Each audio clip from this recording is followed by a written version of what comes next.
Good day, Thomas Jefferson, our podcast listeners. As always, we are so grateful that you take the time to listen, and we thank you for it. Yes, it's great.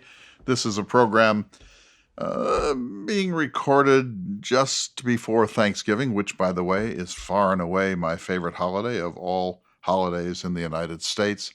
I love Thanksgiving. I will be alone this year, partly because of the international COVID pandemic, but also because my child is off studying in England and is not coming home for this holiday season, fearing that if she did, she might get stuck here. Who knows what's going to happen in the year 2021 as we all look forward to a better year and to widespread use of vaccines. So I will be alone.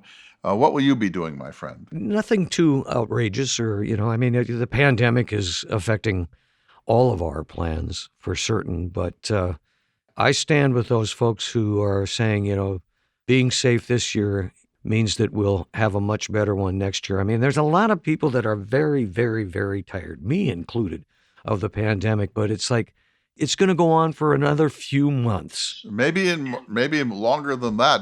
We may be tired, but it's not over, and we have to avoid letting ourselves to surrender to it just because it's no darn fun.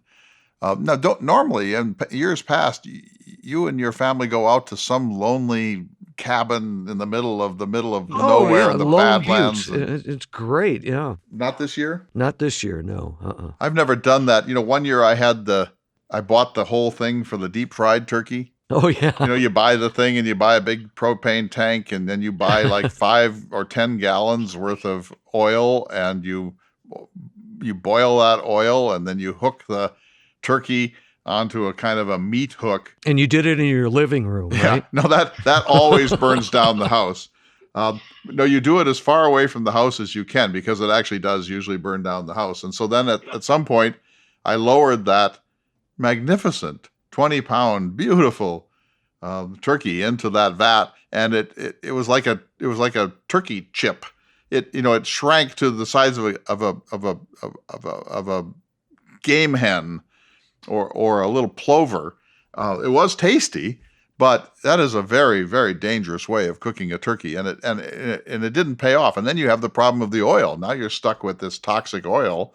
You can't keep it for another year. You don't really want to put it down the drain. I have never done that, and I can say with a pretty fair degree of certainty that I never will. My mother was still alive then, and she lived 100 miles away, and she came as she always does for Thanksgiving, and so she was here. And when I told her, like on the Monday of Thanksgiving, that this was my intention, she was a very strong personality, as you know, and she said, "I am going to the store and I am buying a second turkey, which will be cooked in the usual way."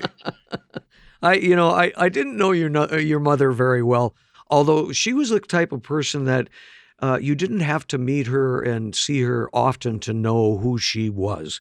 And I would give anything to see the look on her face when you pulled that turkey out. Well, she sat in the house here looking at this. It was like the worst kind of Thanksgiving in North Dakota. It was like 6 below and gale force winds.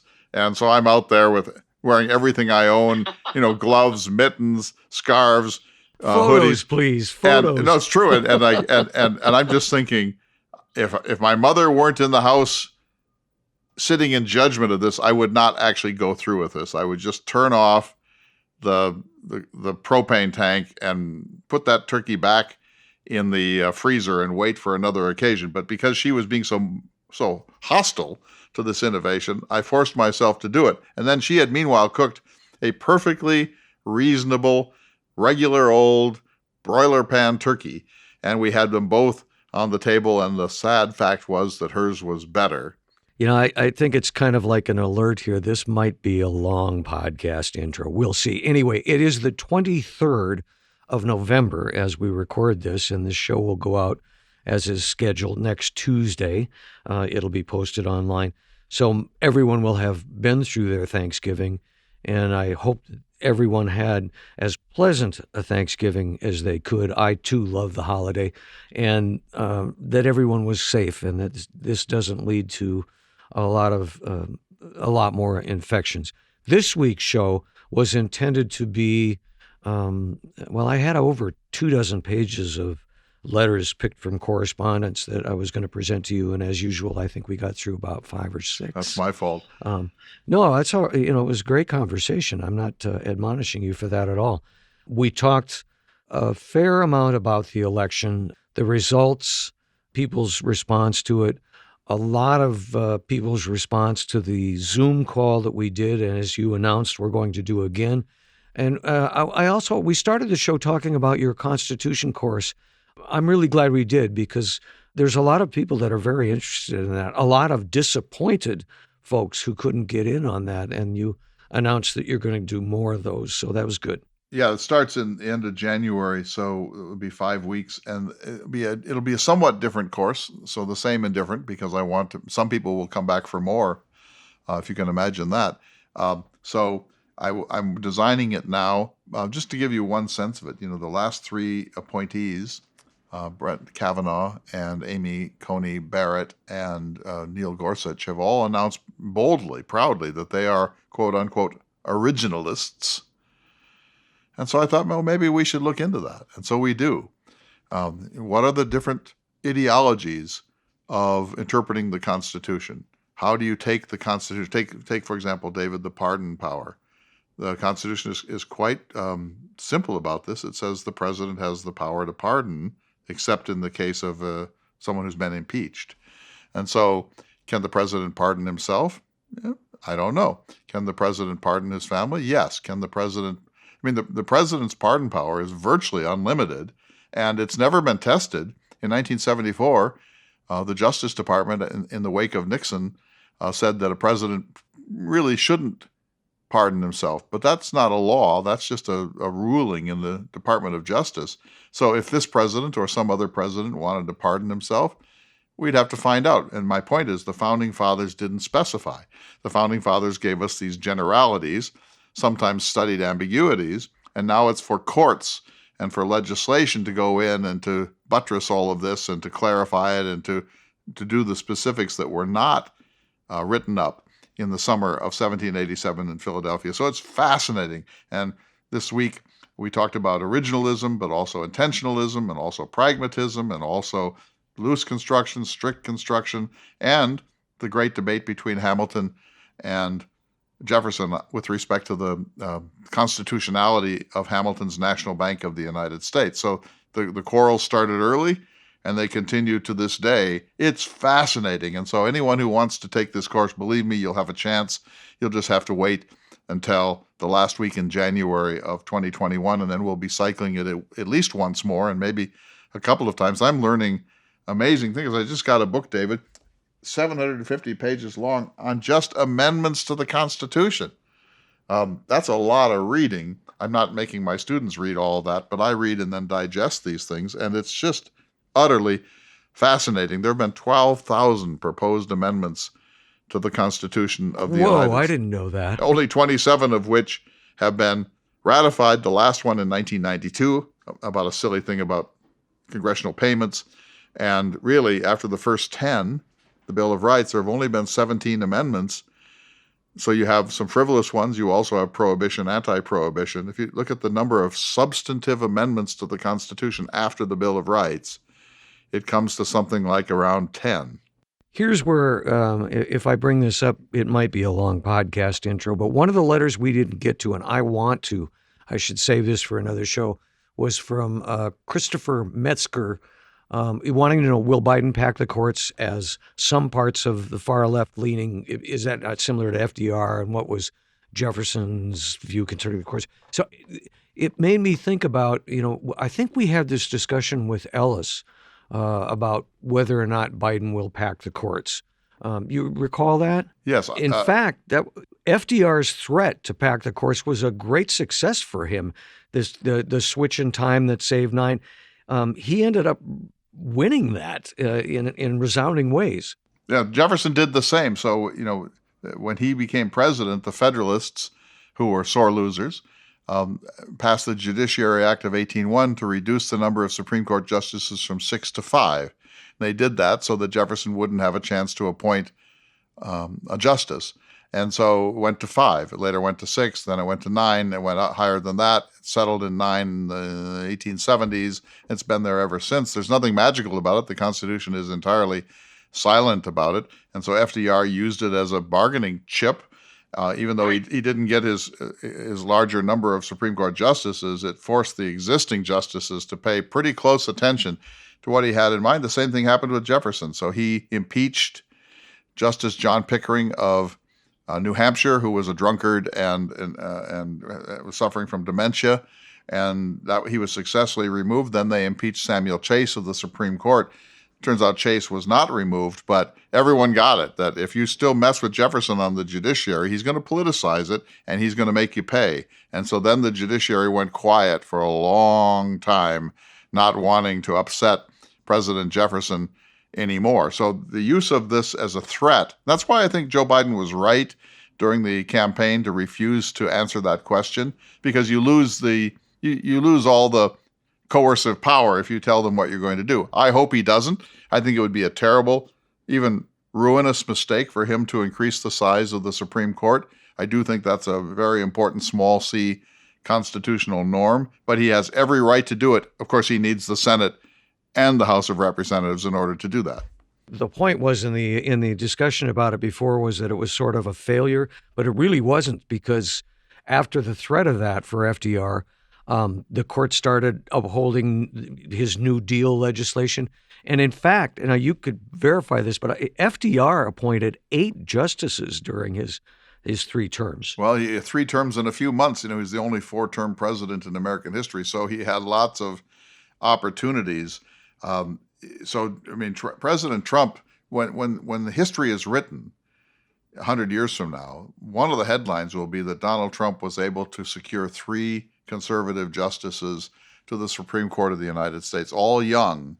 So they will serve for 10, 15, 20, 25, 30, 35, 40, maybe even 50 years, all self-styled originalists, all conservatives. That's a third of the Supreme Court.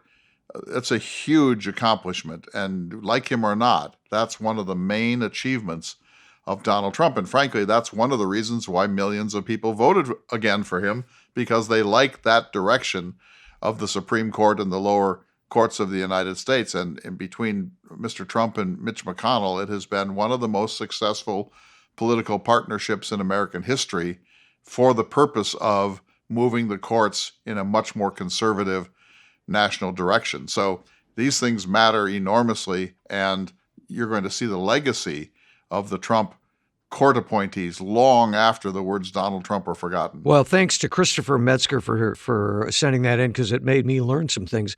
I would like to go to the show. Normally, this is a point where you get your Hamiltonian moment, but you actually do that in the beginning of the Constitution of courses. The show this week. Buy my books. My book, Donald Trump and the Death of American Integrity, is about. It's both a book and an electronic book. And if you admire what I do, I just ask you to buy 100 or 200 copies as Christmas gifts. And also, those of you who have chosen to support the show, we so appreciate it. We need it. It's not like we're wasting money. We take nothing for what we do, but it costs to produce the show, and it costs to get it up on public radio and all of that, which you've heard from us before. So, David, may I say as we close, first of all, thank you to our listeners. You mean the world to us. You literally are the factor that makes it possible for us to do this. You have taught us, you have chastened us, you have inspired us, you have challenged us, you have opened new areas of information and curiosity. You have been faithful and loyal to an astonishing degree, and you have made my life a much better thing than it possibly could have been in any other way. And then finally, I say thanks to you, the semi-permanent guest host of the Thomas Jefferson Hour. I hope you and yours have a lovely, quiet Thanksgiving. And I do think when I say what I have thanks to give for this year, you are high on that list, and so are our listeners, and I know I speak for you in saying that. Very good, sir. And with that, I'll choke up a bit, and let's go to the show. It's hard for me to throw my voice on the choke up thing. I can do a lot of Swenson ventriloquism, but let me see if I can. Let me see if I can do it. Citizen, citizen. We have a call. And as I said, we'll go to the show. See you all soon. Good day, citizens, and welcome to the Thomas Jefferson Hour, your weekly conversation about Thomas Jefferson and American history. I'm your host, David Swenson, and I'm joined by the creator of the Thomas Jefferson Hour, Mr. Clay Jenkinson. Good day to you, sir. How are you? I am very fine, my friend, the semi-permanent guest host of the Thomas Jefferson Hour, and I have an important announcement. On the 15th of December, so almost immediately, we will be having our first Zoom recording of the Jefferson Hour. As you know, we did the election analysis on the 4th of November, right one day after the election. It turned out to be a huge success, and so we're going to institute every 6 weeks or so, maybe more often, but certainly every 6 weeks or so, a Zoom issue, a Zoom edition of the Thomas Jefferson Hour. And so we haven't set the time exactly yet, but people should note on their calendars that on December 15th, 2020, we will be gathering as many Jefferson Hour listeners as care to come, and we will do a Jefferson Hour in which you will call upon citizens from around the country to put their questions or comments to Mr. Jefferson. Oh, that'll be great fun. I'm hoping we can figure out a way to alert our 1776 Club supporters of all the details of that. But you get right into it, sir, and I like that. The lifeblood of the Jefferson Hour has and always will be our listeners. And to that end, this week I'd like to present what we've been hearing from them. Most of the correspondence we've received over the past couple of weeks has dealt with a couple of things, primarily post-election thoughts related to your last conversation with Joe Ellis, and of course, as you speak of, the Zoom call that we held right after the election. But also, we've received many, many inquiries about your constitutional online courses. A surprising amount of letters about that, with a number of listeners very disappointed that the classes were filled and asking if you would be doing additional sessions and if they could be notified. Could you talk a bit about that, explain the course, and why you chose to hold these classes now? Yes, and thanks for asking. We're in week 3 of what is a 5-week online public humanities course on the U.S. Constitution. It's going splendidly. I can't believe, in fact, how remarkable the conversations have been and how important they are. So we began by talking about the actual crafting of the Constitution in Philadelphia in 1787. Then we've talked about how to interpret, once you have a Constitution, how do you assess it? How do you interpret it? And we've gone through the many different approaches from originalism to natural law to pragmatism to intentionalism and so on, which is vitally important now, as you know, because the Supreme Court nominees, the last 3, all of Mr. Trump's, have said they're originalists. And so it's worth our knowing what that means and what its implications are for the rulings of the Supreme Court in the next 30 or so years. Then we're doing, right after the Thanksgiving holiday, we're going to do a session on the amendments to the Constitution and proposed amendments to the Constitution. And then we'll end on the 5th and final week by looking at a book by Cullen Murphy called Are We Rome? Is the United States going down the same sad path of the Roman Republic in the age of Julius Caesar and Antony and Cleopatra and Augustus and so on. So 5 weeks. It's been wildly popular. Astonishing, really. So we're going to redo it. It'll be the end of January and the beginning of February, 5 weeks right after the holidays. And so people can go to the website. There will be a couple of sections. The good news for them, even if they're a little impatient, is that it'll be better because I will have had a chance to go through all of it with all of these people. And so I'll be able to go add more things and fill holes. And I'm having the time of my life, David, and I have learned more about the Constitution in the last 5 weeks than I knew. That's great. And, it's kind of like, one of those blessings in disguise. The pandemic has led you to doing this. So I'm assuming you're going to continue, and some of these disappointed folks that couldn't get in on this first session, there'll be more coming. Is that right? There will be a couple more sections at the end of January and through February, and then there will be other courses. So as you know, we did one on pandemics in literature. We did one on the Enlightenment reassessed. We did one on Homer's Iliad and Homer's Odyssey. We'll be doing probably one on 3 novels by Dostoevsky in the spring. Also, I'm going to look at the theme Water in the West. What's the future of the scarcity of water in the West given global climate change and so on. So there will be a whole series of courses. As you say, necessity is the mother of invention.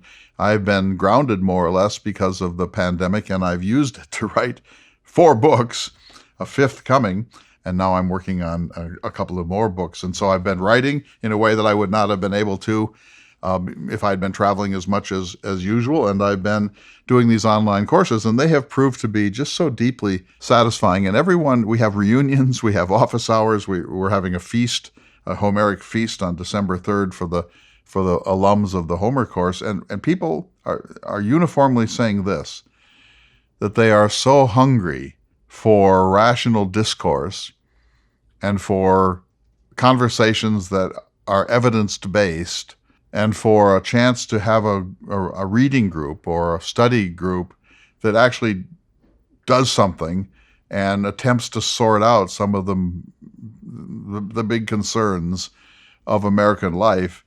People are really hungry for something they're not getting in this culture of MSNBC and Fox and brickbats and the ad hominem attacks and the crude oversimplifications of our national dilemma. And so I'm just finding that there's so much gratitude in people to have a place where they can go and have a civil conversation. Sometimes the people in these courses disagree, but there isn't a single instance of anybody saying a snarky thing. It's just exactly what's so desperately missing in our culture. So for those who wish to take the Constitution course, watch for it, but it'll be the end of January and all through February, and then there will be a series of other courses. And even if the green light comes and I can get back on airplanes and so on, I'm going to keep doing this for the rest of my life because it has been I think you should. so I think satisfying. You should. By the way, they want you on the last of the 5 sessions on the Constitution course to make one of your cameo appearances because many of the people in the course are certain that you don't exist. I'm very excited about the Zoom conversation. I walked away from that feeling so good because we did have this wide variety of opinions and people were civil and we discussed it and it led to more understanding and it was great. But I don't want to quite let go of the constitutional courses yet. I'm assuming that you have a lesson plan that probably starts with some historical perspective on it. To that end, we got a letter from Andrew Johns, nice letter from him talking about, they wanted to get out, the pandemic and all that, and they did a week's tour. On the final day of their stay, he writes, we drove to Orange, Virginia, to tour Madison's Montpelier. Our tour guide was the director of education for the foundation that owns and maintains the property, and our 1-hour tour stretched to a full 2 hours. It was a fascinating and educational visit. For me personally, the most moving part was standing in Madison's library while he talked about Madison going through the books that Jefferson sent him from Europe, preparing for the Constitutional Convention. In a very real way, our Constitution was born in that room. Absolutely. Jefferson was in Paris, and he loved to do favors for people back home, particularly if it involved the life of the mind and books. And so Madison was beginning to think about a constitutional convention, and he wrote to Jefferson and said, can you help me? Can you find books in Europe that pertain to the history of constitutions? And so this is the kind of thing that Jefferson just loved to throw himself into. I mean, if it sounds like a burden, it wasn't. He was thrilled to do this. And he then sent Madison several trunks full of books, so a huge number, more than 80 books. And these are really difficult, dense books, some of them in French, some of them in Latin, some of them in Greek. This is not summer reading on a beach. This is hard reading of the history of political thought and the history of constitutions. And so he sent them. I'm sure Madison got more than he bargained for, but he read them all and he digested them. And by digest them, I mean he actually took notes. And so he would read a book and say, okay, here's what we can learn from what happened in Athens in the 4th century BC. And oh, here's what we learned from that incident in the Roman Republic. And here's what we learned from Montesquieu's The Spirit of the Laws. And we want to make sure we don't make that error when we build our Constitution and so on. So he wrote 2 essays based on this, David. One was a history of constitutions. It was a brilliant piece of work, a memo. And the other one was a memo that's called The Vices of Constitutions. And so he had done all of this hard reading. And when he turned up in Philadelphia in May of 1787, he was, James Madison, far and away the best prepared person in the room. He had mastered what there was to know about this subject, and therefore he was able to dominate the discourse for the next 4 months, and he put together something called the Virginia Plan based on all of this extremely hard scholarship. And the Virginia Plan did not prevail, but many of its most important provisions did wind up being the center of the eventual Constitution of the United States. So Jefferson played a huge role here. He's not just looking on with interest from Europe. He is, in a sense, the librarian or the bibliographer of the new Constitution. And never did Jefferson fulfill a book order for somebody else that bore fruit quite like this. This was one of the most successful collaborations that they ever had in the whole course of their long and extraordinary friendship. Well, I thank Andrew Johns for sharing that with us. We need to take a short break, Clay, but I must ask you, have you been to Madison's Montpelier, and have you been in that room? Yes, I've been to Montpelier 5 or 6 times, and when I first went long ago, it was still the DuPont's home. Even though it doesn't have any of the architectural flourishes of Monticello, it doesn't have any of Jefferson's whimsies or his kind of almost mannerist commitment to Palladian neoclassicism. It is nevertheless a beautiful neoclassical home. I haven't been there in a couple of years now, but every time I go, it's an even better place than it was. And in one of the rooms, the dining room, they have these cardboard cutouts of Dolly Madison and James Madison and others sitting around the dining room table. And you walk in and it actually is quite effective. You walk in and there you see little Madison kind of hunched over in his black clothing, sitting at the head of the table. And then there's Dolly, who's this big, florid woman with a peacock feather in her turban, and who's just presiding over this. She's the charismatic, and her husband, one of the most brilliant men in American history, is this little mouse over at the head of the table. Very good, sir. We do need to take a short break, but we'll be back in just a moment. You're listening to the Thomas Jefferson Hour. Welcome back to the Thomas Jefferson Hour, your weekly conversation with or about President Thomas Jefferson and American history. This week we're catching up on correspondence. And we, in the first segment, talked quite a bit about your constitutional course. I'm glad that we did. I know there are a lot of people very interested in that. And I will just say that if you are interested in it, go to the website, jeffersonhour.com. You can find out more details about that, future dates and stuff. But we also talked about the correspondence we've received over the past couple of weeks, and a lot of it was centered on the Zoom call that we had, which was really great. I enjoyed that so much. I did too. Yeah, I've been working. I didn't even know what Zoom was last Thanksgiving. Now it's a central feature of my life. So I proposed this about 3 weeks before the election. I thought people are going to be so hungry to process what just happened. We might not know what just happened, but they're going to want to process this.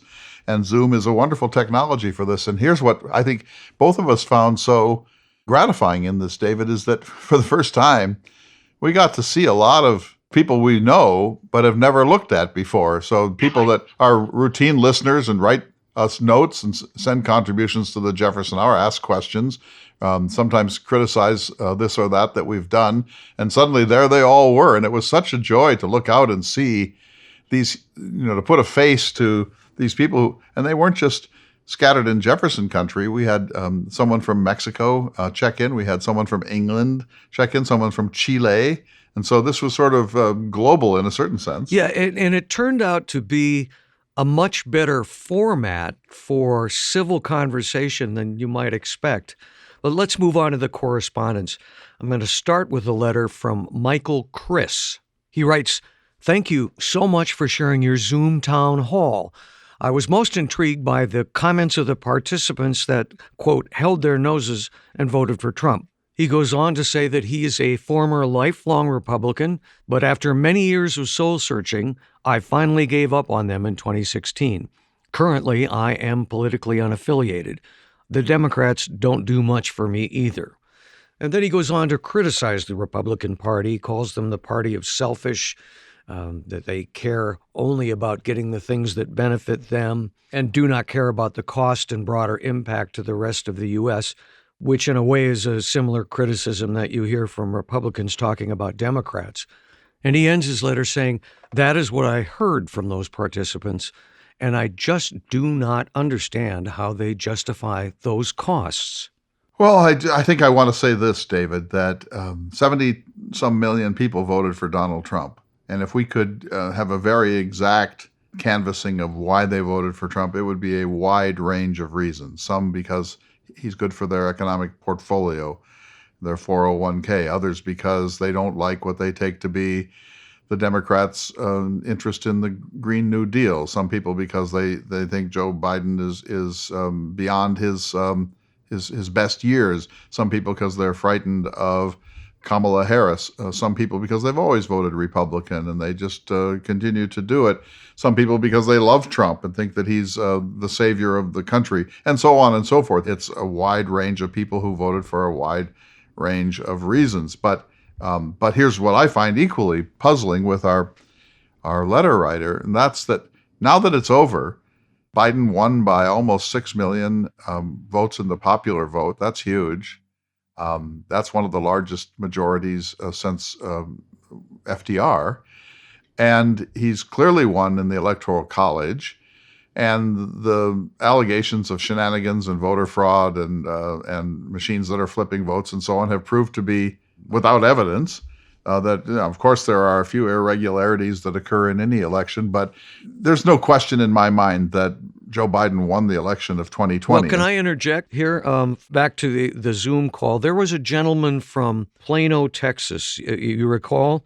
He was a Trump supporter, and he was very clear about it. He went through a list of policies that Trump had enacted that really helped not only his business, but the people that he worked with. He didn't like Trump's behavior in a lot of ways, but he had solid reasons why he liked Trump's policies. Correct. And I know from talking to you personally, one of your big concerns is whether or not citizens will accept the outcome of the election when it's all settled.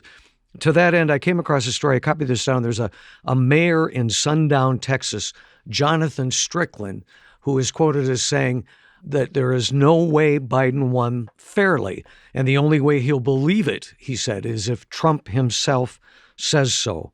But, I think back to the election of 2016, there were a lot of upset voters who would never accept this. And, we got over it. But your concern is that there are people who may not get over it. If this is true, David, that X number of people, some percentage of Trump supporters, are never going to accept the results of the election unless Donald Trump himself says, look, folks, I lost. He won. I get it. You must accept that.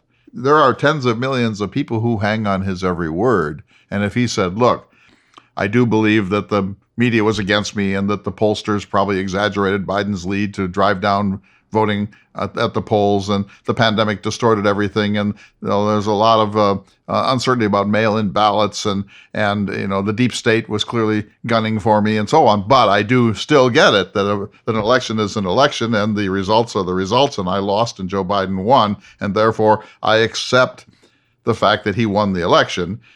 Some percentage of the people who are diehards would say, okay, he said it. I now accept that. I don't like it. And I do believe there were shenanigans, but if Trump says he lost, I accept that he lost. And so he has an absolute moral, small c constitutional requirement to do just that. So you're saying he has to concede or what? It's dangerous because, as this gentleman from Texas reminds us, there are X million people who will never come to terms with this election until Donald Trump tells the truth. Well, yeah, your position is quite clear. Let me move on to another letter from Tim Clemens. We've heard from him before. He writes, I'm a longtime listener and really appreciate your hard work with the show and your civility and fairness when discussing politics. Well, we appreciate you regarding us that way, sir. He writes, I'm a Trump voter. Your attempts to be objective mean a lot to me. I listened to the latest show that featured you and Dr. Ellis discussing the election.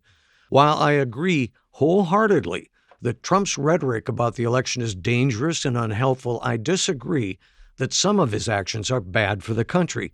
He has every legal right to pursue wrongs or potential election irregularities and fraud via the court system. In fact, let Trump exhaust all of his lawsuits and claims, and if he loses, then, by the result of those outcomes, he adds credibility to Biden's win and furthers the faith in the election. He goes on. Do you want to respond to that? The writer of this letter is correct. Donald Trump has an absolute right to pursue every legal challenge that he wishes to ask for recounts, to ask for audits, to file lawsuits, to do everything that can be done under our system to make sure that the election was fair.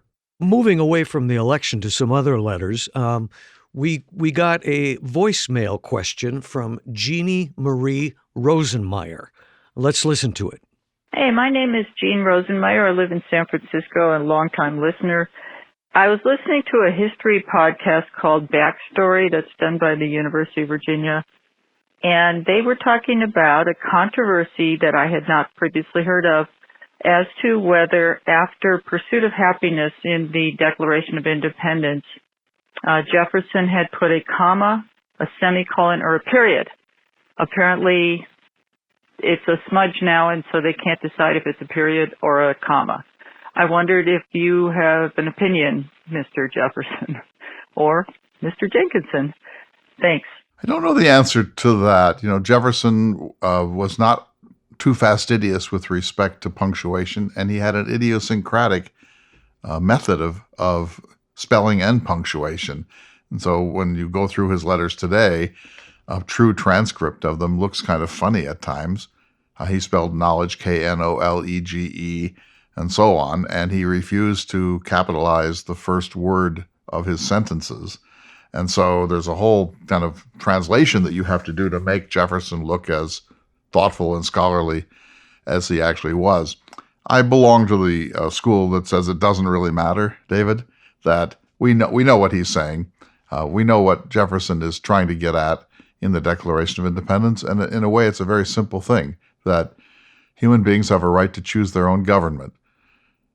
If for any reason that government strays sufficiently to be trampling upon their rights and to be at a really dramatic odds from their intentions, they have a sacred natural right to change that government to something more in keeping with their national aspirations and their rights, and they should do that as peacefully as possible, but as forcefully as necessary. And really, it's just that simple. So Jefferson is saying, look, we've been putting up with British despotism and tyranny and overregulation and taxation without representation and quartering of troops in our houses for a long time.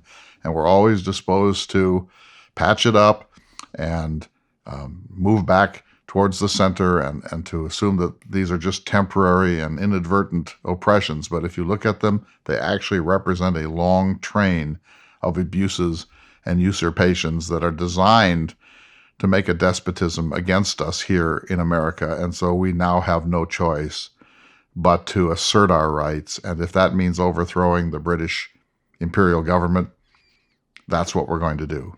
Here's another one from Carrie Wingert. She watched the Zoom town hall meeting, and she said she heard you discuss the power that current Senate representation gives to states dominated by rural populations, and says, I'm not sure that I agree with you about possibly eliminating the current standard of 2 senators per state. That imbalance is supposed to be addressed in the House of Representatives. In grade school, I was taught the concept of majority rule with minority consideration. I do think that if we did away with the Senate in its current form, then it would be more likely that rural states with lower representation would be more easily forgotten. And I'm a progressive liberal from California, she adds. I do think that the current system in which every state, irrespective of population or size, gets an identical number of senators, too, has protected our federalist balance. And I'm teaching this course on the Constitution, as you know, and it's absolutely certain that this compromise was the fundamental compromise of the 4 months that the delegates were in Philadelphia. There was not going to be a United States Constitution unless the states got equal representation in one of the two houses, and in this case, the Senate. So this is so profoundly, deeply embedded into the very idea of an American Constitution that it would be a big thing, a really big thing, to overturn it. However, why should North Dakota or Wyoming have two senators, one state having 750,000 people and the other around 500,000? And California and Texas have two senators each, one with more than 40 million people and the other one with more than 25 million people. At some point, this becomes unsupportable in the principles of democracy.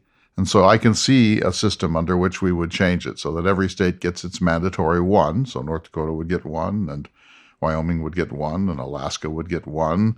And then some states would get two, maybe Oklahoma and Arkansas and Minnesota. And then some states would get three. That would be Massachusetts and states of that side, Illinois perhaps, and then a few would get four, California and Florida and Texas and New York. That would certainly change the nature of the Senate, and I think that a conservative would say, wait a minute, that would make a very much more progressive Senate than the one that we now have. But it doesn't seem to me to be, and I'm a North Dakotan, of course, so I have reason to support the system that we have, because we have more power than we're ever likely to have under a more fair adjustment. But it just doesn't seem to me right that if you take the populations of the, let's say, 20 least populated states and add those populations together and then see how many senators that gives you, 40 senators for a fraction of the national population. That may have made sense in 1787. It is hard to justify in 2020. You couldn't justify it to someone from Jupiter. You can only justify it by saying that this is the way things have been for more than 230 years, and therefore they have deep roots, and it would be almost impossible to shake those roots loose. You know, Citizen, I'm afraid this is a point where you and I have an area of disagreement. Why is that, sir? You know, we have a system based on representation, based on population in the House. And I think that's good. That affords voices from more populated areas in accurate, or we hope, accurate proportion. But the Senate is the place that is equal. She does in her letter go on to say that she thinks Senate rules need to be changed, that it just is incomprehensible to her that one man can have so much power as to stop the government from functioning. Well, the Senate is the Senate. And remember that George Washington said of it that it's, as in a tea party, it's the saucer into which you pour the hot tea to cool it, that the Senate is meant to take the more immediate and passionate initiatives of the House and then to cool them off, to step back, to deliberate, to provide some checks against rushing into any decision too quickly, and that the Senate would serve this important function of slowing down change at times when there's an apparent, a sudden apparent desire for radical change. And so the Senate is performing as it was supposed to perform. That's what the Founding Fathers had in mind. But now we're at the point where if you add up the red state, if you did a Venn diagram, David, of the tiny population states and then the reddest states, there would be an enormous overlap. And so this effectively gives the red states much more power than they would have in a proportional system. And I've read numbers of articles about this. It has an effect of ignoring minorities, because a red state like Wyoming or a red state like North Dakota has 2 full senators, and yet the number of minority citizens in those states is very small, whereas in an urban place like, say, Los Angeles or Boston, those African-American or Hispanic votes tend to get swallowed up because the state is going to go blue no matter what, and they still only get 2 United States senators. So I hear you, and I'm reluctant to make any changes, but I think those changes are probably going to be necessary if we're going to keep pace in the 21st century with incredible global dynamics that are really overwhelming everything. And, Jefferson wisely said that the Constitution must keep pace with the progress of the human mind, that we should not try to wear a coat that fitted us as a child long after it has served its purpose. And so whether this is a good amendment to the Constitution or not, I can tell you this: it's not going to happen. Clay, we got a letter from Sharon Korsmo. She listens on Prairie Public Radio. And her message is, you have talked about a book entitled The Founding Fathers. Is that the actual name? And who is the author? Sounds interesting. Thank you. I'm guessing she's thinking of Founding Brothers. I think so, too. I don't know a book called Founding Fathers, but Founding Brothers by Joseph Ellis is an extraordinary book. He says that's the book that sent his 3 daughters to elite colleges and universities, that book was the one that made his fortune.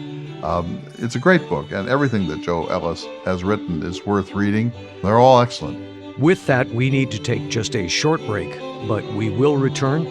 You're listening to the Thomas Jefferson Hour. Welcome back, everyone, to this special post-election edition of the Thomas Jefferson Hour. It's Thanksgiving week as we record this. The semi-permanent guest host of the Thomas Jefferson Hour, Mr. David Swenson, is across town. We're discussing the correspondence we've received since we did the post-election town meeting on Zoom, and our proposed series of Jefferson Hour Zoom editions coming later this fall and then continuing on through the spring. And, we're necessarily still talking about the election. I'm looking forward to the moment when we can turn away from that.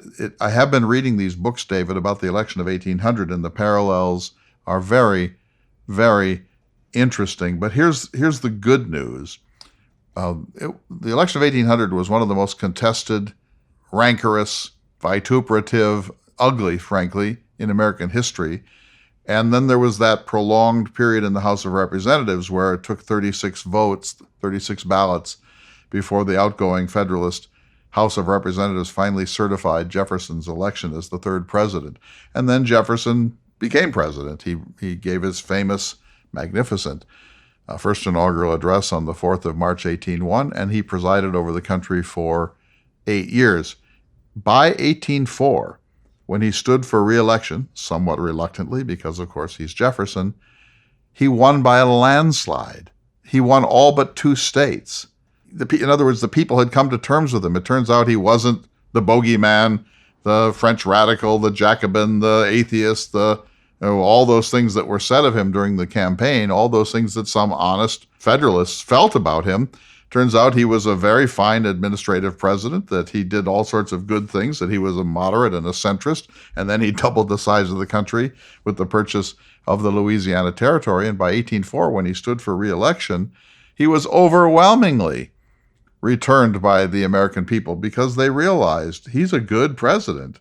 We may dislike this or that thing that we think we know about him, but as a president, he's been good for this country. He reduced the national debt.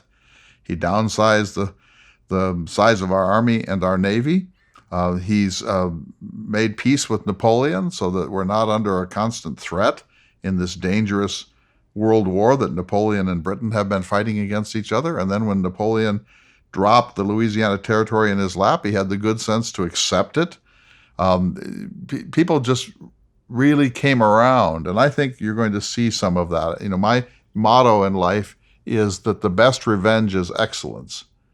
And I have tried all my life, when I get really upset with some unfairness or something that really deeply wounds me or frustrates me, I always say the best revenge is excellence.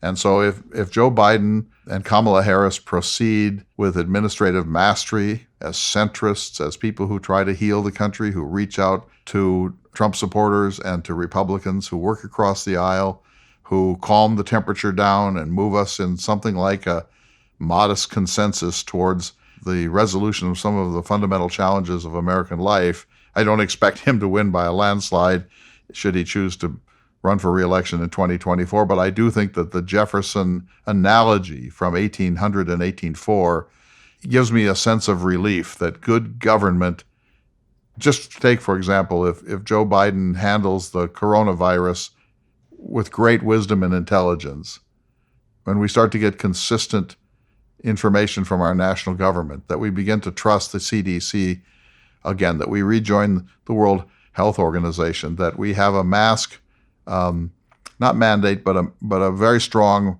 mask persuasion in the country, that we incentivize social distancing and we keep the economy percolating, but we do the things that will prevent this disease from really destroying America. I think people will recognize that, at least intuitively, and they will see, okay, that's what good government looks like.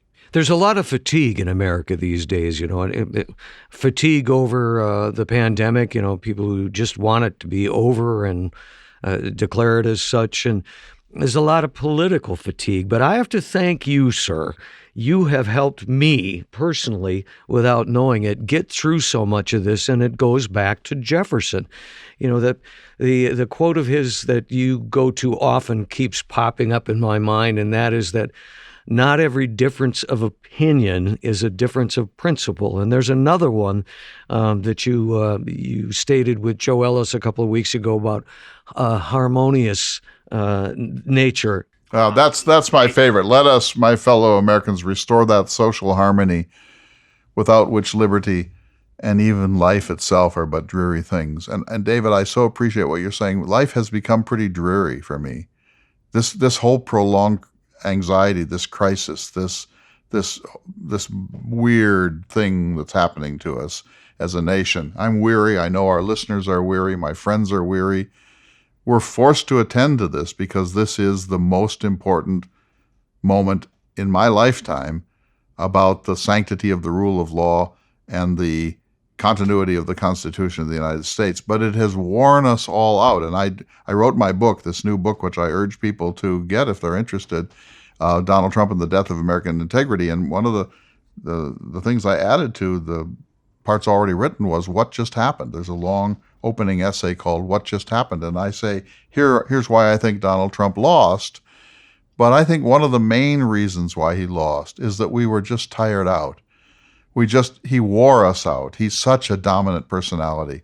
And now I'll bet a lot of listeners will agree with me, David, when I'm sort of surfing around on CNN or any of the news channels now, and I see Joe Biden speaking, talking about the pandemic, talking about the economy, talking about the national parks and wilderness and monuments.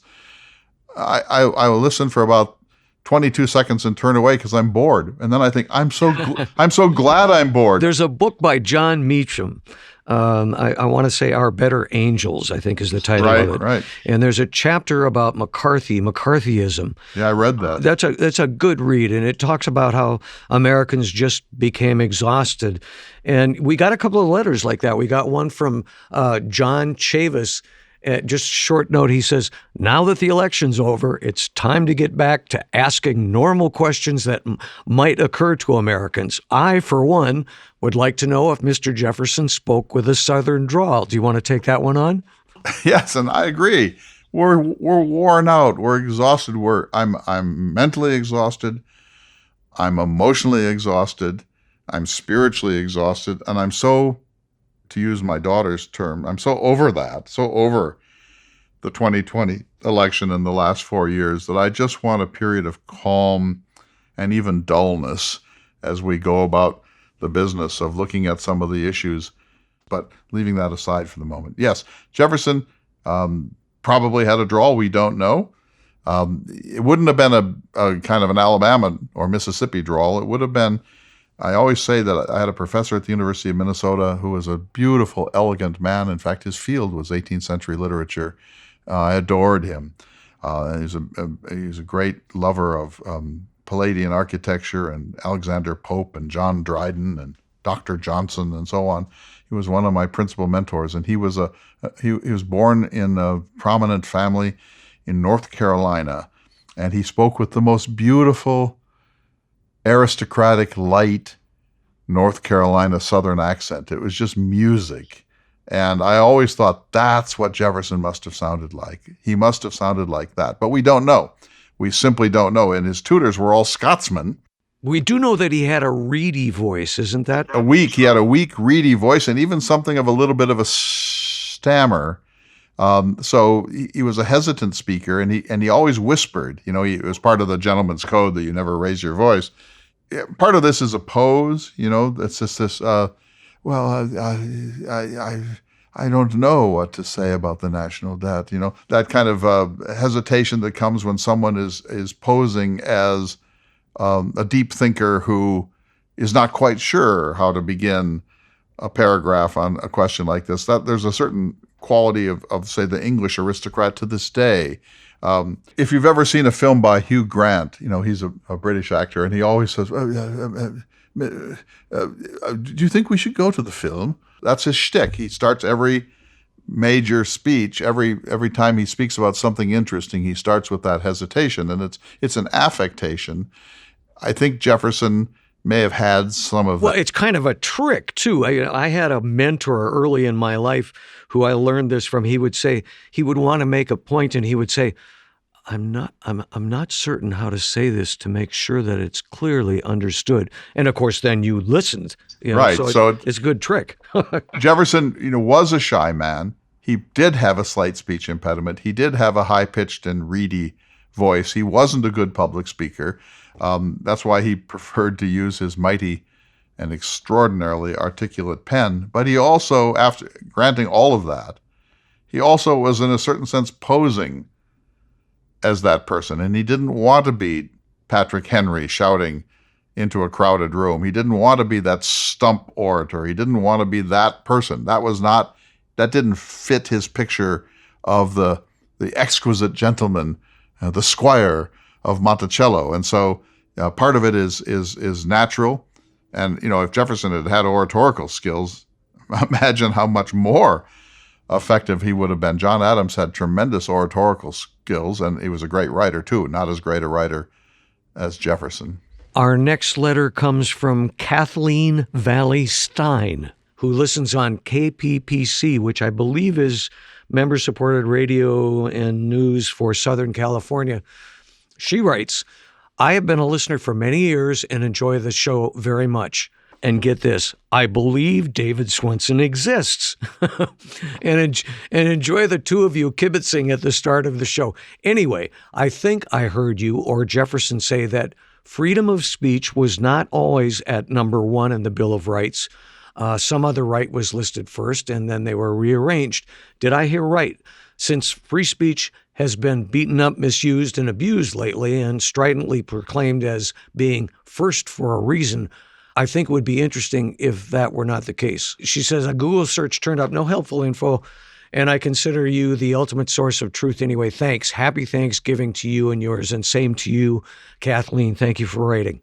Well, thank you, Kathleen. And I will tell you that the idea that I throw my voice to be David Swenson, that I am playing both characters, I can neither confirm nor deny that is true. And I'll tell you, if you hear us talking over each other from time to time. If it was him, he'd make me a lot smarter, put it that way. Ditto for me too. So here's the answer to your question. It's a great question. And by the way, I learned this, or was reminded of it, in preparing for this Constitution course, which has been just so fruitful for me. But it turns out that when Madison finally agreed to champion a Bill of Rights. He gathered some 88 proposed amendments and whittled it down to 18, and then 12 went through the Congress. And his first couple were not about freedom of expression, freedom of religion, freedom of petition, etc. That was number 4.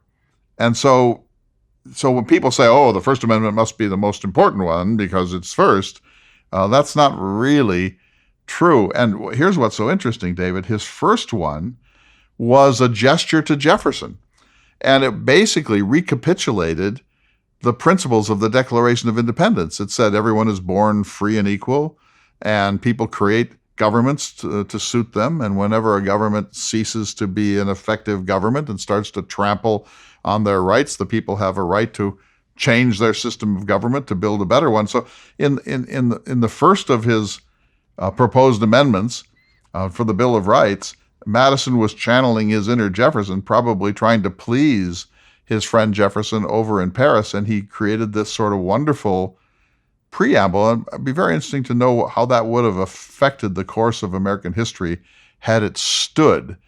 But anyway, it wasn't until number 4, after all of this, what we might call boilerplate, that Madison got down to the real business of protecting this or that right. But here's one more thought about it, David. The Bill of Rights is so incredibly important. I mean, think of it. Freedom of expression, freedom of religion, freedom to assemble, that the government... We've talked about this a number of times, and you've impressed upon me how important it was to Jefferson. It really was. It was, and when someone is accused of a crime and you're in court, you can say, I plead the Fifth, and people know what that means. I am not required to incriminate myself in a court of law. We have a prohibition on excessive fines. We have a prohibition on cruel and unusual punishment. The government can't quarter troops in our houses without our consent. They can't take our property without due process and without just compensation. The Bill of Rights is so fundamentally, amazingly, overwhelmingly important that the idea that they might not have given us one is one of the most shocking pieces of trivia about the early national period. And we owe something to Jefferson. He was not alone, but it was Jefferson, when he saw the new Constitution, that wrote to Madison, and he said, look, every people on earth has a right to a Bill of Rights in which in plain English are spelled out the ways in which government must never trample upon your complement, your guaranteed by birth complement of human rights. And Madison was really kind of taken aback by the strength of that letter from Jefferson from Paris. And that's one of the reasons, not the only reason, but one of the reasons that Madison not only wrote the Bill of Rights, but also initially included that long paraphrase of the principles of the Declaration of Independence as his amendment number 1. We are running out of time, sir, and before we go, I just want to say that I really would like a commitment from you to get back into this stack of letters. There's a few that I really wanted to present to you, so can we do that in the next couple of weeks, sir? I think we should, and I want to say this as we close to all of our friends. We will get through this. Things look like they're starting to work themselves out. I apologize that we have spent so much time in the last few months talking about this. I'm weary of it. You're weary of it. It's not our favorite subject. It relates to Jefferson, of course. Of course it relates to Jefferson, but it's not our greatest desire to talk endlessly about this situation. So we will move off of it. We will continue to look into this from a Jeffersonian point of view as things emerge. But my goal for the year 2021 is to move away from the crisis of our times and to look at Jefferson's friendships, to look at his key correspondence, to look again at his elections, to look at the Louisiana Purchase, to look at Jefferson and wine, to look at Jefferson's time in France, to look at Jefferson's time in Italy, Jefferson as an architect, Jefferson as a man of letters, Jefferson as a bibliographer, Jefferson as a paleographer, Jefferson as a linguist. It goes on and on and on, and there's no reason for us to dwell forever on this unique moment that came in our lives that we could not have anticipated and which has dominated not only American but world attention, and I think is about to work itself out. We so appreciate your listening and your letters, and everyone, stay safe. Thanks, everyone. We'll see you next week for another important edition of the Thomas Jefferson Hour. The Thomas Jefferson Hour is brought to you each week by Dakota Sky Education. The program is distributed nationally by Prairie Public. President Thomas Jefferson lived from 1743 to 1826, and this program presents his views. President Jefferson is portrayed by the award-winning humanities scholar and author Clay S. Jenkinson. To obtain a copy of this or any show for a $12 donation, please call 701-575-0727. This program is also available online at jeffersonhour.com and on Apple Podcasts. If you'd like to correspond with President Jefferson or submit a question for him to answer on the program, please visit the website at jeffersonhour.com. The Thomas Jefferson Hour is produced at Makoche Recording Studios in Bismarck, North Dakota. Bach Cello Suite No. 3 in C Major by Stephen Swinford. Thank you for listening. Please tune in again next week for another thought-provoking, historically accurate program, Through the Eyes of Thomas Jefferson.